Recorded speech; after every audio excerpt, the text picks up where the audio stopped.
अहिले हामी यो गहते जहाँ चाहिँ पुरै गाउँ नै सुनसान कि यहाँ भएको 6-7वटा घरहरू पुरै एकदम सुनसान मान्छे बिनाको भएको छ। हेर्नुहुन्छ एकदम यो घरको यो चाहिँ हजुरको यो ढिकी कुट्ने धान कुट्ने ठाउँ भयो।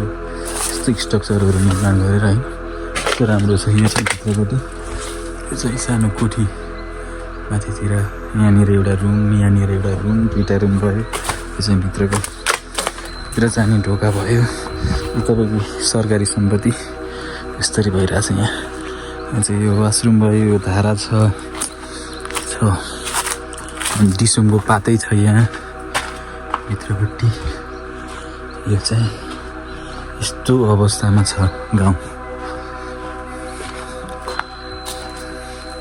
यस्तो हेर्नु यस्तो राम्रो यो घर त्यो जमानामा यो घरको मूल्य कति थियो र यस्तो राम्रो गर्नु। यताबाट पनि एउटा रुम भयो, यहाँ माथि एउटा रुम भयो, यो पछाडि मात्रै 4वटा रुम, यो एउटा 5वटा लगभग।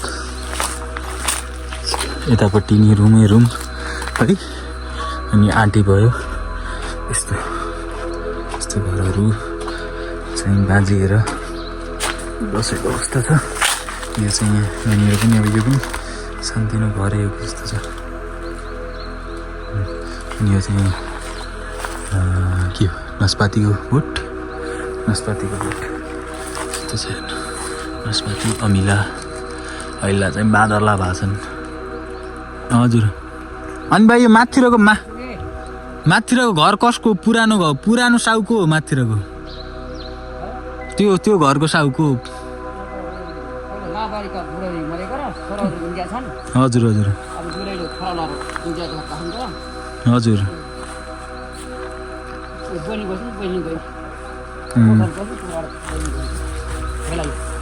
यो नस्पातीको बोट होइन र बा?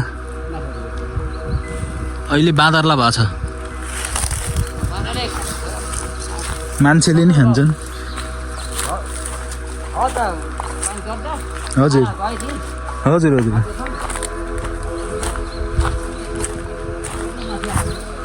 हजुर यसलाई चाहिँ यसो अलिकति डेकोरेट गरेर होमस्टे टाइपको विकास निर्माण गर्न सक्यो भने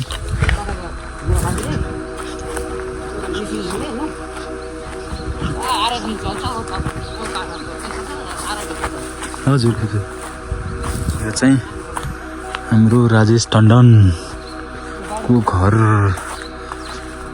हाम्रो हजुरआमाको घर।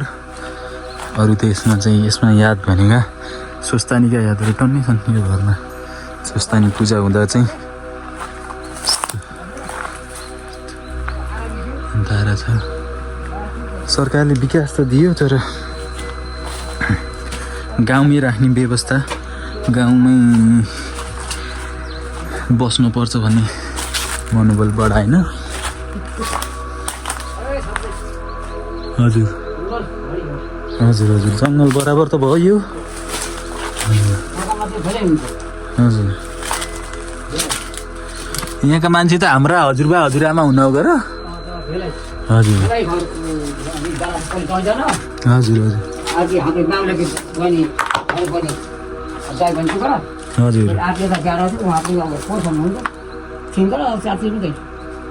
यहाँ अङ्गुर फल्थ्यो होइन लटरम्मै घर आए।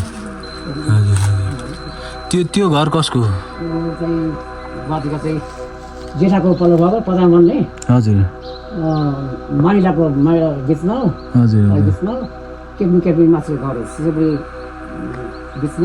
हजुर लाभा चाहिँ लाभारी मऱ्यो। अब चाहिँ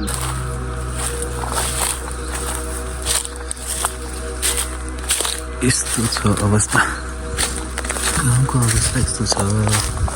गाईहरू अब यसमा चाहिँ घरमा जाने बाटो छैन, बाटै छैन पुरै चाहिँ।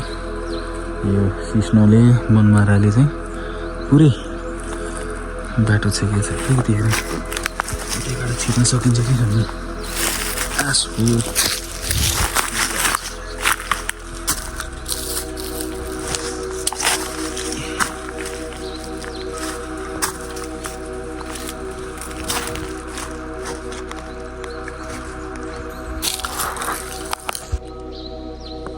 बारी चाहिँ हेर्नु यस्तो बारी छ कि यस्तो बारी तपाईँको लगभग वहाँ पारीदेखि यहीँसम्मको यति राम्रो बारी छ यो यसलाई गर्न सकिएन यो चाहिँ यस्तै छ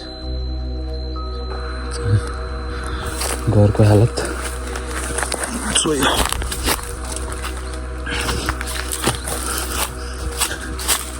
जानु पनि गाह्रो छ सायद यो मोल खाटाको लागि भनेर धारा राखिएको ठाउँ होला यो चाहिँ अहिले चाहिँ यो ठुल्ठुला भएको छ है यो कसको घर हो मलाई यसो मेन्सन गरिदिनु कमेन्टमा पुरै कुरो छ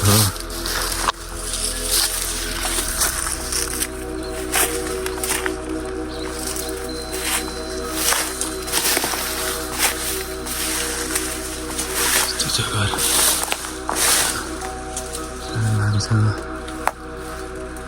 जान आइसक्यो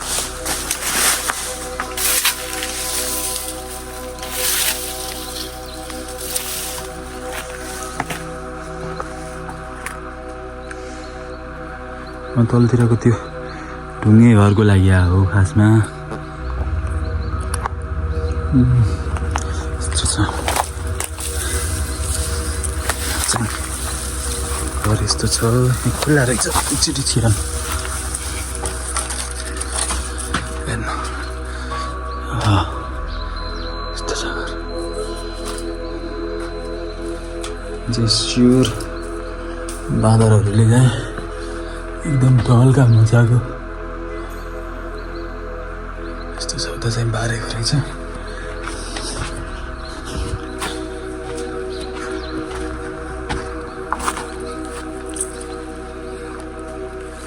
यहाँका बारीहरू हेर्नुहुन्छ भने यस्तो समतल छ यहाँदेखि चाहिँ यो बारी भयो यो पुरै कुरो भयो अनि तपाईँको यो बारी उही बारीसम्म यस्तो समतल छ अब के भनौँ होइन एकदम दुःख लाग्दो अवस्था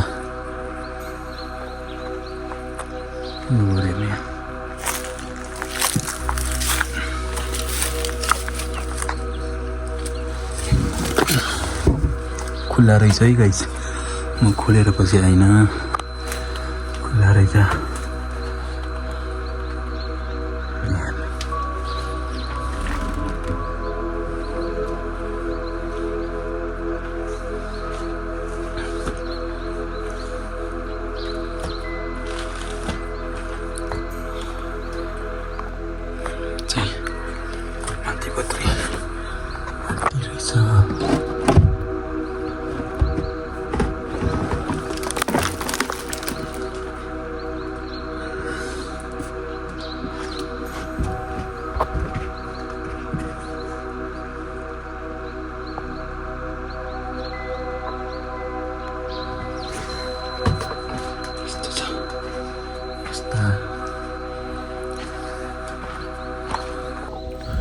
सो अब हामीले भाषण त सुनिरहेछौँ अब चाहिँ गाउँहरू खाली भइसके यताउता भन्ने कुराहरू भाषणहरू नसुनेको होइन सुन्ने भइसक्यो सुन्यो पनि है अब यसलाई चाहिँ गाउँ मान्छेलाई गाउँ फर्काएर पनि एक त मान्छेले गाउँ बस्ने मान्दिनँ किनकि विकासको हिसाबले पनि तपाईँको यहाँ नजिकै 5-10 मिनटको दूरीमा हस्पिटल राम्रो छैन अलिकति दिगो रूपमा ऊ भयो भने तपाईँको चोटपटक लाग्यो भने चाहिँ सन्धिखर्क रिफर गर्नुपर्छ सन्धिखर्क रिफर गर्दा नि अहिलेको जेनेरेसनमा अन द्याट टाइम राम्रोसँग रोडहरू कन्सर्ट भएको पनि छैन होइन त्यत्तिकै नै टाइम लाग्ने अवस्था हुन्छ धुलो धुवा त्यत्तिकै छ है अनि हामीले चाहिँ अहिले कुनै पार्टीको नारा सुन्दाखेरि चाहिँ गाउँ फर्काउनुपर्छ गाउँहरू रित्ते भनेर दुखेसो भएको सुन्दाखेरि चाहिँ आई थिङ्क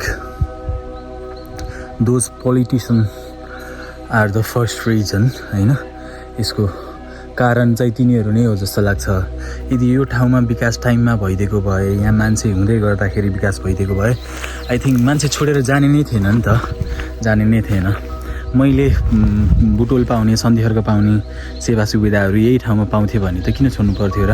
अनि त्यो कारणले गर्दा पनि सोच्नुपर्ने हुन्छ नेपाली जनताले। अनि नारा मात्रै लगाएर नि भएन, भोट फर द चेन्ज भनेर नयाँ नयाँ मात्रै भनेर नि भएन। सक्षम मान्छे को छ त्यो चाहिँ हेरेर पछि आएर यो ठाउँमा रहेका खेती गर्ने योग्य बारीहरूलाई अलिकति डेभलप गरेर यो क्षेत्रलाई अलिकति खेती योग्य गरेर बस्न लायक गराउन सक्ने र त्यो भिजन भएको मान्छे जो छ त्यसलाई दिँदा ठिकै हुन्छ। पार्टीको हिसाबले भन्दा पनि व्यक्ति राम्रो को छ, व्यक्ति सक्षम को छ, एजुकेटेड को छ त्यसलाई हेर्दा नि ठिक हुन्छ। जोसँग चाहिँ अलिकति प्लान होस् कि यसलाई चाहिँ अलिकति केही गर्न सकिन्छ भन्ने प्लान होस्।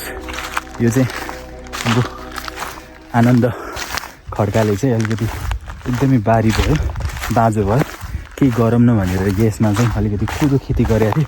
यो एरिया जुनै पनि अलिकति क्लिन एरिया छ नि उसले चाहिँ उसको देन हो कि यो चाहिँ। केही नगरे पनि उसले पर्फेक्ट नै ननिकाले पनि यो एरियालाई चाहिँ अलिकति साफसफाइ गरेर अलिकति देख्न लायक गराएको छ, हिँड्न लायक गराएको छ। थ्याङ्क यू आकाश भाइ, थ्याङ्क यू। यो गरिदिनुहोस्।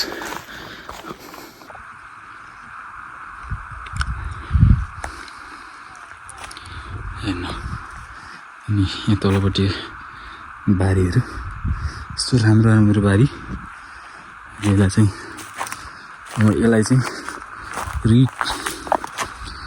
कन्ट्रक्ट गर्न चाहिँ लगभग टाइम लाग्छ तपाईँको। यसको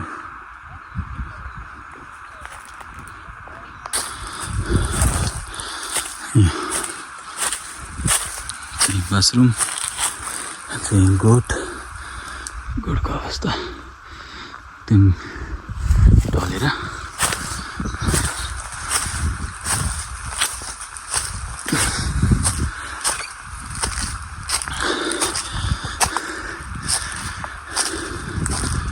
मिटर बक्स छ, लाइन छ, पानी छ है, तर मान्छे छैन।